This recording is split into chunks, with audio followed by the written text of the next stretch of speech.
Hi everyone, welcome to my YouTube channel.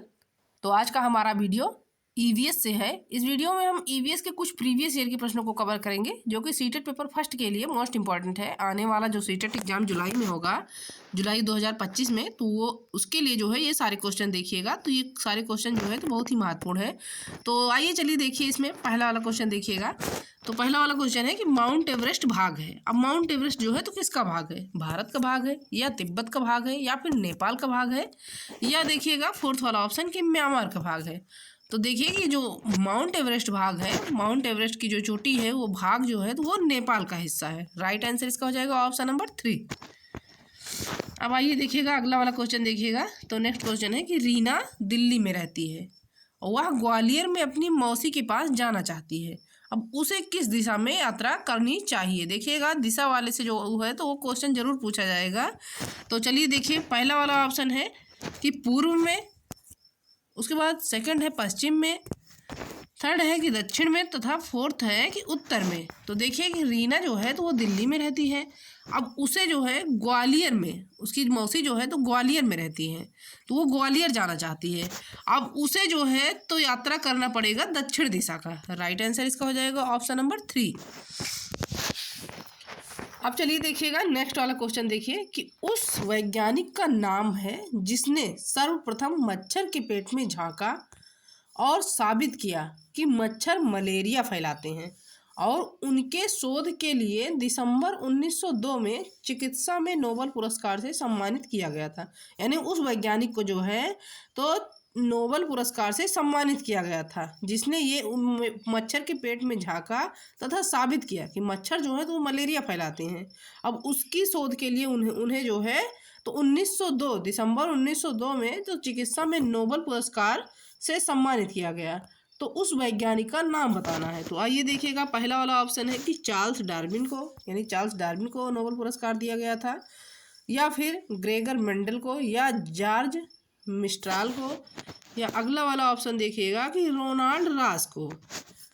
तो देखिए इसका राइट आंसर हो जाएगा कि दिसंबर 1902 में जिसे नोबेल पुरस्कार दिया गया था, जिसने झांका और साबित किया कि मच्छर से जो है तो मलेरिया फैलता है, तो इसके क्षेत्र में जो है पुरस्कार दिया गया था तो रोनाल्ड रास को दिया गया था। सही उत्तर इसका हो जाएगा ऑप्शन नंबर 4।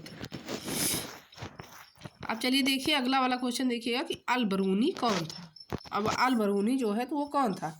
तो पहला ऑप्शन है कि एक कुतुबुस्शाही सुल्तान जिसने लगभग 40 वर्षों तक हमारे देश पर शासन किया, या फिर अफगानिस्तान का एक व्यापारी जो हमारे देश के सूखे मेवों के बाजारों का अध्ययन करने के लिए आया था, या फिर उज्बेकिस्तान का एक यात्री जिसने एक पुस्तक लिखी कि जो हमारे देश के अतीत को जानने में सहायक है, या फिर एक यात्री जिसने भारतीय लोगों की संस्कृति का अध्ययन करने के लिए कश्मीर से कन्याकुमारी की यात्रा की। तो इसमें कहा गया है कि अल बरूनी कौन था। तो देखिए अल बरूनी जो था तो वो उज्बेकिस्तान का एक यात्री जिसने एक पुस्तक लिखी कि जो हमारे देश के अतीत को जानने में सहायक है। तो राइट आंसर इसका हो जाएगा ऑप्शन नंबर 3। अब चलिए देखिए अगला वाला क्वेश्चन देखिएगा कि हाथियों के झुंड के बारे में सही कथनों का चयन करें। अब पहला वाला ऑप्शन देखिएगा कि एक हाथी के झुंड में मुख्य रूप से मादा और 14-15 वर्ष तक के बच्चे हाथी होते हैं। देखिएगा कि हाथियों से जो है तो हर साल क्वेश्चन पूछा जाता है ईवीएस में। तो आइए चलिए देखिए सेकंड वाला ऑप्शन कि एक हाथी के झुंड में एक विशेष परिवार के सदस्य शामिल होते हैं। उसके बाद ऑप्शन नंबर 3 है कि सबसे बूढ़ी मादा झुंड की नेता होती है, यानी जो सबसे बूढ़ी मादा हाथी होती है तो वो झुंड की नेता होती है, या फिर एक हाथियों के झुंड में कितनी भी मादा हाथी और बच्चे हो सकते हैं। तो आइए देखिएगा कि इसमें जो है कौन सा ऑप्शन सही है। तो पहला है कि ए और बी सही होगा, या फिर ए और सी सही होगा, या बी और डी सही होगा, या फिर सी और डी सही होगा। तो देखिए इसमें जो है तो इसका सही उत्तर हो जाएगा कि इसमें देखिएगा कि एक हाथी के झुंड में मुख्य रूप से मादा और 14-15 वर्ष तक के बच्चे हाथी होते हैं, यानी ये तो सही हो जाएगा। उसके बाद देखिएगा कि एक हाथी के झुंड में एक विशेष परिवार के सदस्य शामिल होते हैं, तो ये नहीं होगा। उसके बाद अगला वाला ऑप्शन देखिएगा कि सबसे बूढ़ी मादा, जो सबसे बूढ़ी मादा हाथी होती है तो वो झुंड की नेता होती है। तो जी हाँ, होती है, ये भी सही हो जाएगा। उसके बाद देखिएगा कि एक हाथियों के झुंड में कितनी भी मादा हाथी और बच्चे हो सकते हैं। तो बिल्कुल नहीं हो सकते हैं, ये गलत हो जाएगा। तो देखिए इसका राइट आंसर हो जाएगा ऑप्शन नंबर सेकंड कि ए और सी जो है तो इसका सही उत्तर हो जाएगा। अब चलिए देखिएगा अगला वाला क्वेश्चन देखिए कि बगुला भैंस पर क्यों बैठता है। तो पहला वाला ऑप्शन है कि बगुला मजे करने के लिए भैंस पर बैठता है, या फिर बगुले को एक जगह से दूसरी जगह ले जाने में भैंस मदद करती है, यानी भैंस जो है तो बगुले को एक जगह से दूसरी जगह ले जाने में मदद करती है, इसीलिए बगुला जो है तो भैंस पर बैठता है, या फिर बगुला भैंस को डराना चाहता है, या फोर्थ है कि बगुले और भैंस का सहजीवी संबंध है। तो देखिए बगुला भैंस पर इसलिए बैठता है कि बगुले और भैंस का सहजीवी संबंध होता है। सही उत्तर इसका हो जाएगा ऑप्शन नंबर फोर्थ। अब चलिए देखिए नेक्स्ट वाला क्वेश्चन देखिएगा कि जब कोई ट्रेन से अहमदाबाद से केरल की यात्रा कर रहा होता है तो उसे कई सुरंगें मिलती हैं। अब ये सुरंगें की पहाड़ियों में है, यानी ये सुरंगें जो है तो किस पहाड़ियों में है कि जब कोई भी व्यक्ति जो है तो ट्रेन से अहमदाबाद से लेकर के और केरल के मध्य में यात्रा करता है तो उसे कई सुरंगें मिलती है। तो अब ये सुरंगें जो हैं तो डाट डाट की पहाड़ियों में है। तो पहला वाला ऑप्शन देखिएगा कि ये सुरंगें किस पहाड़ियों में है। तो पहला है कि अरावली की, या पश्चिमी घाट की पहाड़ियों में, या पूर्वी घाट की, या विंध्याचल की। तो देखिएगा कि जब कोई व्यक्ति ट्रेन से अहमदाबाद से और केरल की यात्रा करता है तो उसे जो है पश्चिमी घाट की पहाड़ियों में जो है तो ये सुरंगें मिलती हैं। राइट आंसर इसका हो जाएगा ऑप्शन नंबर सेकंड। अब देखिएगा अगला वाला क्वेश्चन देखिए कि नीचे कुछ मानवीय गतिविधियां दी गई हैं। पहला वाला ऑप्शन है कि खानों की खुदाई, सेकंड है बांधों का निर्माण, उसके बाद थर्ड है कि बाजार में बेचने के लिए पत्तियों और जड़ी बूटियों का संग्रह, तथा बांस से टोकरियां बुनना और गिरी हुई पत्तियों से लीफ प्लेट बनाना। अब वनों के लुप्त होने के लिए जिम्मेदार गतिविधियां हैं। तो देखिएगा कि वनों के लुप्त होने की तो इसमें से कौन सी गतिविधियां जो है तो जिम्मेदार हैं। तो देखिए पहला वाला है कि केवल ए, यानी केवल पहला सही है, या फिर केवल ए और बी दोनों सही है, या ए बी और सी सही है, या फिर बी सी डी सही है। तो देखिएगा कि इसमें जो है कि बांधों का निर्माण, पहला देखिएगा खानों की खुदाई तथा बांधों का निर्माण, तो ये गतिविधियां जो है तो ये जिम्मेदार है गतिविधियां। उसके बाद देखिएगा बाजार में बेचने के लिए पत्तियों और जड़ी बूटियों का संग्रह, तो ये नहीं होगा। उसके बाद बांस से टोकरियां बुनना, तो ये भी नहीं होगा। उसके बाद देखिएगा कि गिरी हुई पत्तियों से लीफ प्लेट बनाना, तो देखिएगा पत्तियां तो जो है तो ऑटोमेटिक गिरती है, तो इससे कोई जो है वनों को नुकसान नहीं होगा। तो इसका राइट आंसर हो जाएगा कि पहला और दूसरा। देखिए पहला और दूसरा तो ऑप्शन नंबर सेकंड में है कि ए और बी जो है तो ये दोनों है। अब चलिए देखिए अगला वाला क्वेश्चन देखिएगा कि कुड़ुक भाषा में तोरंग का क्या अर्थ है। तो कुड़ुक भाषा में इसमें पूछा गया है कि तोरंग का क्या अर्थ है। तो पहला वाला ऑप्शन है कि जंगल, बी है खेती, सी है नृत्य, तथा डी है संस्कृत। तो देखिएगा कि कुड़ुक भाषा में, तो कुड़ुक भाषा में तोरंग को कहा जाता है जंगल। राइट आंसर इसका हो जाएगा ऑप्शन नंबर फर्स्ट।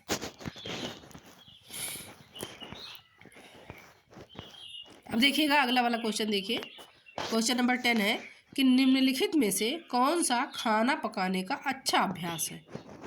तो सबसे अच्छा अभ्यास पूछा गया है कि खाना पकाने का कौन सा सबसे अच्छा अभ्यास है।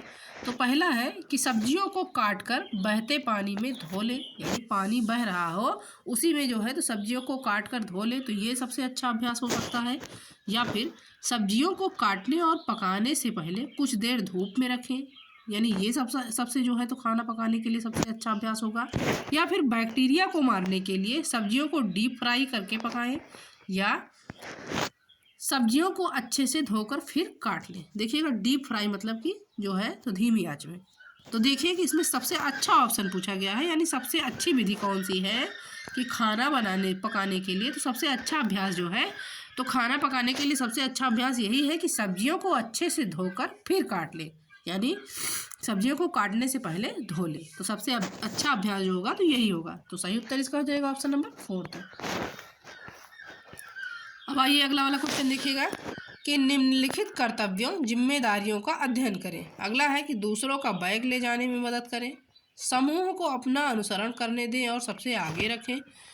3 है कि जो ठीक से चढ़ नहीं सकते उनसे पीछे रहने को कहो। या 4 है कि उन लोगों की देखभाल करें जो ठीक नहीं है और समूह के लिए भोजन की व्यवस्था करें। तथा 5 है कि रुकने और आराम करने के लिए एक अच्छी जगह खोजें। अब देखिएगा, तो इसमें देखिए कि पर्वतारोहण में समूह नेता की उपरोक्त में से कौन सी जिम्मेदारी है। तो पहला है कि A, B और C सही होगा, या B, C, D सही होगा, या फिर C, D और E सही होगा, या A, D और E सही होगा।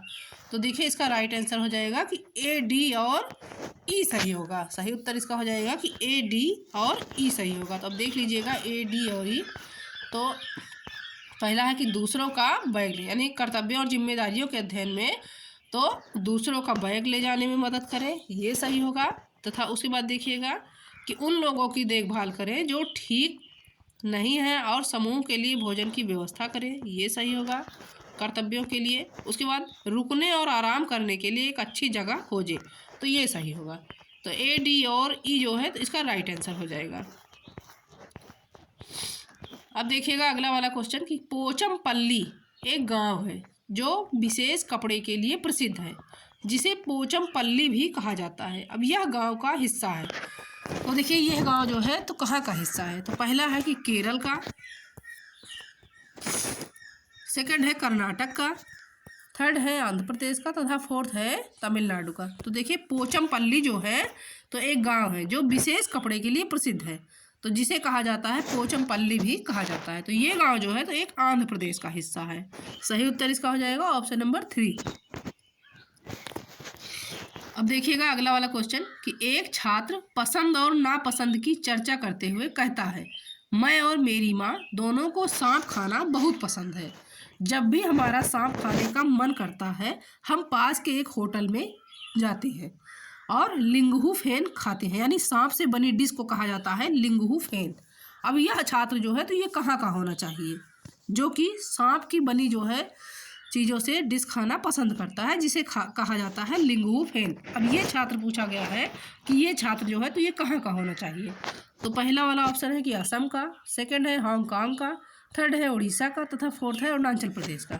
तो देखिएगा कि ये छात्र जो है कि जिसे सांप से बनी डिश खाना पसंद है और उसे सांप से बनी डिश को कहा जाता है लिंगहू फेन, तो ये छात्र जो है तो ये हांगकांग का है। सही उत्तर इसका हो जाएगा ऑप्शन नंबर 2।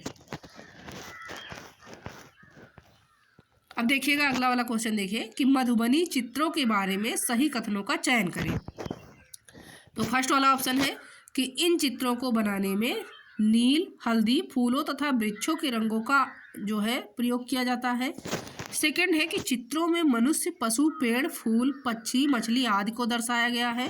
उसके बाद थर्ड है कि यह लोक कला का एक बहुत पुराना रूप है और इसका जो है नाम मधुबनी स्थान के नाम पर रखा गया है, तथा मधुबनी राजस्थान का एक प्रसिद्ध जिला है। अब इसमें देखिएगा कि कौन सा सही होगा।